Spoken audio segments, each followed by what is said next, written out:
blind soldiers. This is one of my favorite stories because it's a great reconciliation story. A great story of peace. How it ends with the king preparing a banquet for his guest and sending them back.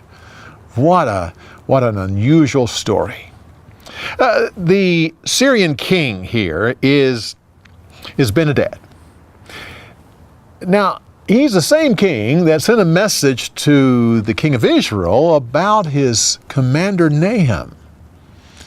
Somehow he's forgotten the fact that it's through Israel that his commander was healed. And on top of that, when his soldiers are treated well here, and it says that they go back home and they don't attack for a long time, and yet they do attack again. This same king will come back. He has kind of a long-term memory problem. He doesn't realize how God is working with him. I was kind of curious here how the commanders knew that it was Elisha that was telling the king of Israel about Syria's plans. Well, I don't think we have to wonder too much about that. Countries down through the years have had good spies, and I think there was good spies that were making good money to tell them what was going on. And so they got the news of exactly what Elisha was doing. Elisha lived in a town called Dothan. Dothan was about 10 miles north of Syria. 10 miles north of Samaria, still is. You have to remember that Dothan was also the place where Joseph was taken and sold into slavery by his brothers. Same place. A couple things about that is that the servant, when he went out the second time, he saw chariots and horses of fire.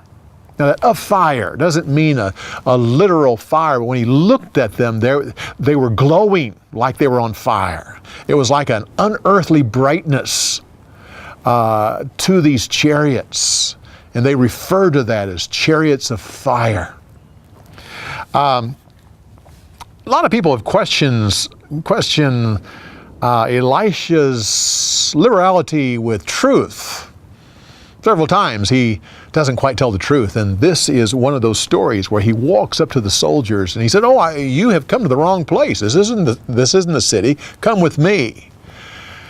Well, you have to realize that this was a time of war. You do not always tell your enemies the exact facts of what is going on here. In a time of war, Elisha knew what to do. One last thing is those Syrian raiders. The scripture says that after this event, where the king of Israel sends the soldiers back to Ben-Hadad, that the Syrian raiders don't go into Israel again for a long time.